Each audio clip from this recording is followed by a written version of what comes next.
Shabbat Shalom. Nearly 1 year ago, I stood in a shop in Magen Yehuda with my daughter and my mother, selecting a Buffalo Bills jersey for my son to be printed with Hebrew lettering. I remember we chose the number 18 to go under his Hebrew name. Last week, my son came out of his room dressed for school in that jersey.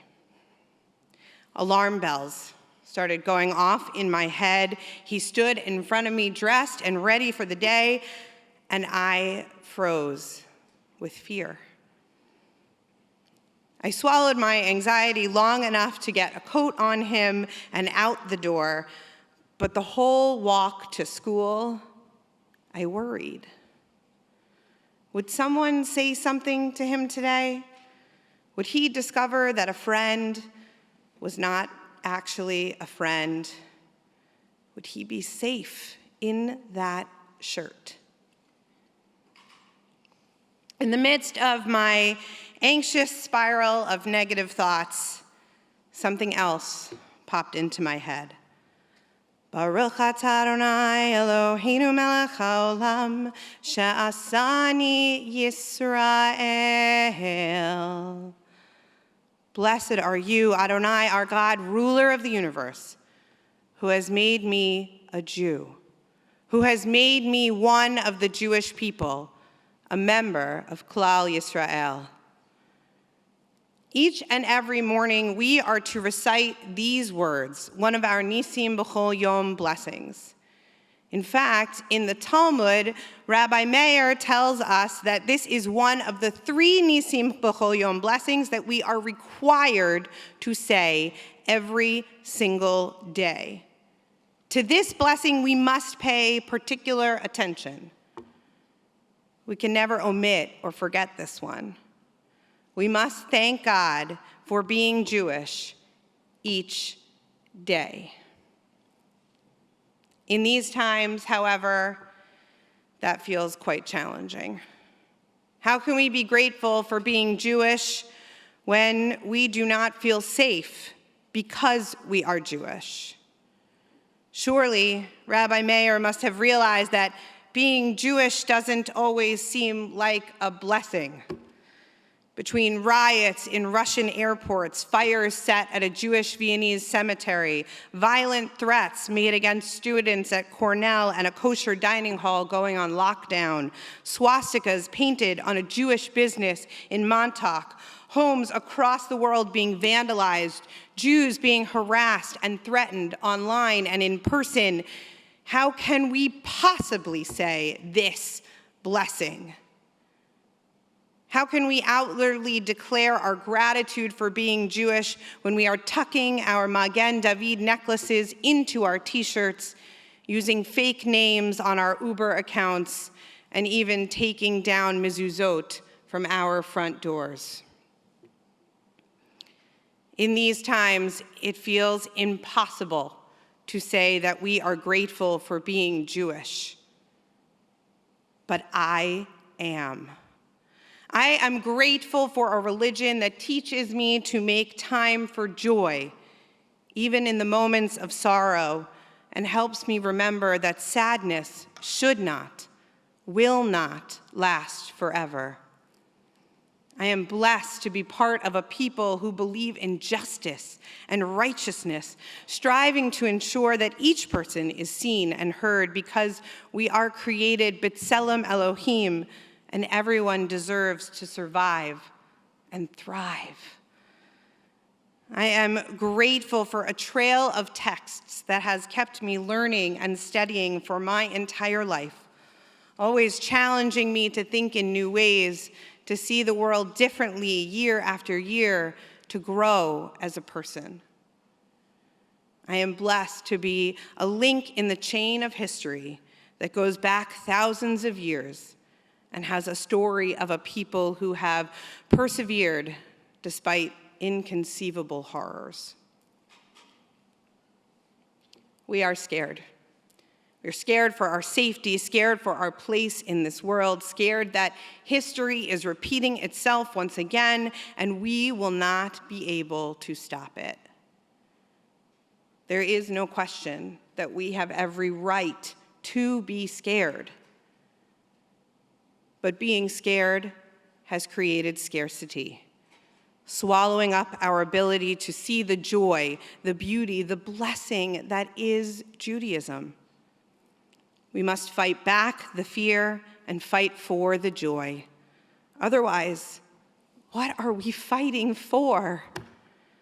If we don't cherish the uniqueness, the beauty, the holiness that Judaism offers, then we will lose the stamina to stand up. On Wednesday evening at the live taping of Rabbi Hirsch's podcast, David Chazoni reminded us that we are not powerless. We can mobilize. We can act. We must confidently wage war against those who would want us to cower and be ashamed of our Judaism. We must mobilize for our people, for the beautiful culture and heritage and tradition and ritual that we have been gifted and that we have the ability to engage in, and we must continue to do so. We will mobilize by showing up at rallies, by donating to causes that need us, and by speaking out in public and on social media against anti-Semitism and terrorists who would try to have their ideology overtake us.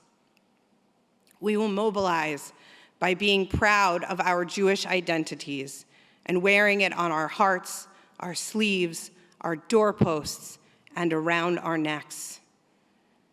Each of us will do this in different ways, but we will act to show the world just how strong, powerful, and vibrant Judaism and the Jewish people are.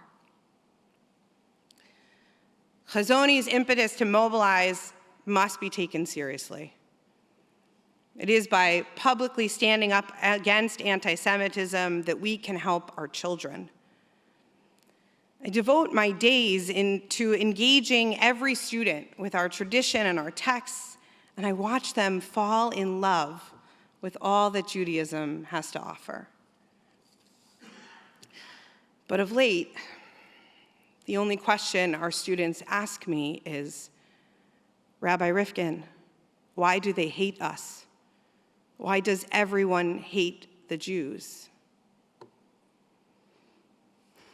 It's not even close to the first time in my career that I have gotten this question.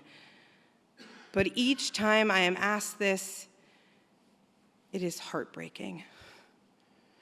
To confront this question as adults, it's challenging. But to hear it from the mouths of elementary and middle school age children turns my stomach and crumbles my Jewish core. Over the years, there are many answers that I have given to students. I explain, it's not everyone. People are afraid of others. Hatred is driven by what we don't understand. There's a long history dating back to the crucifixion, et cetera, et cetera, et cetera. I try with all my might to explain it, to explain anti-Semitism, to understand, to rationalize, to analyze their hatred of us, their nonsensical, contradictory, unyielding legacy of hatred.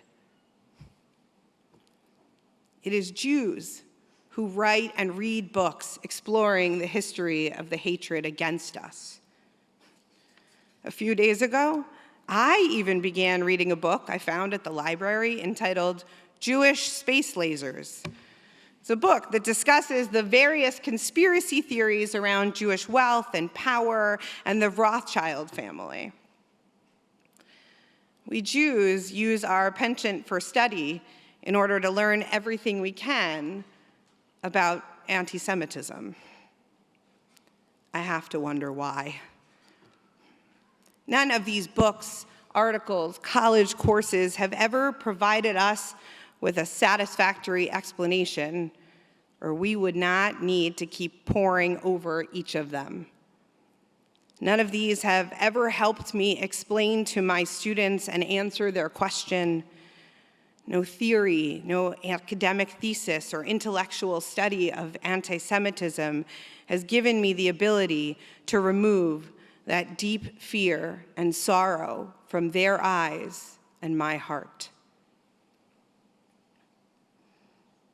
So what if we stopped worrying about why they hate us and instead mobilize around the reality that anti-Semitism is wrong, that hatred of the Jewish people of any group is immoral, unethical, and must be delegitimized? What if I stopped answering my students' question of why and instead reminded them that we are blessed to be Jews and we deserve a place of safety and acceptance in this world?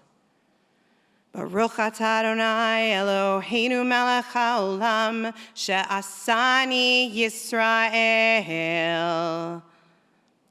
This, as Cantor Singer reminds us often on Shabbat morning, is a daily miracle. Rabbi Meir was right. We must say this blessing every day because we cannot ever be so arrogant or fearful to forget the miracle that is Judaism. God, thank you for making me a Jew, for blessing me with this rich tradition and culture, for making me part of a peoplehood steeped in warmth and a desire to live ethically. I will wake up every morning and say this prayer because I am proud to be a Jew. Baruch atah Adonai Eloheinu melech haolam she'asani Yisrael v'nomar Amen.